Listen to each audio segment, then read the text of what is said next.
След Втората световна война, когато времената били тежки и гладът дебнел всяко семейство, рударите отново се върнали към най-древните си занаяти.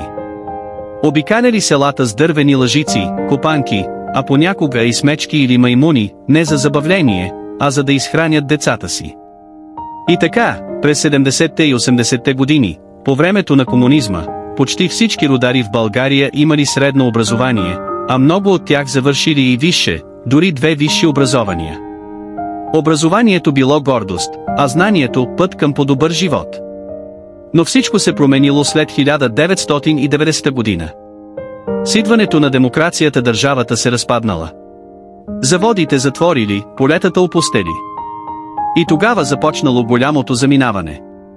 Около 90% от рударите емигрирали в чужбина, първо в Гърция, Италия и Испания.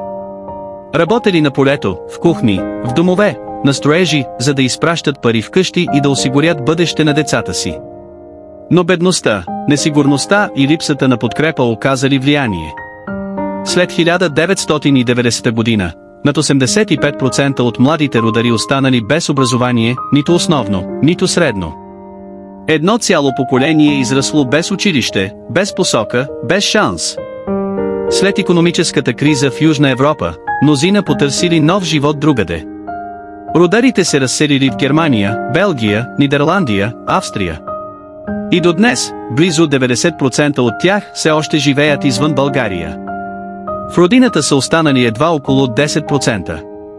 Но може би най-големият проблем не е в бедността, а в липсата на общност. Между самите рудари липсва единство. Вместо да се подкрепят, често се състезават. Завиждат си. Не си помагат. Мълчат. Дори се гледат с подозрение.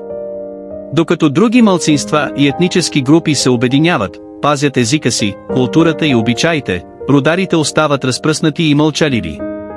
Но коренът е още жив. Пламъкът тлее. Нужно е само вяра и малко искра, за да се събуди духът. И да си припомни този народ, че е не просто част от миналото, а може да бъде гласът на едно будно бъдеще.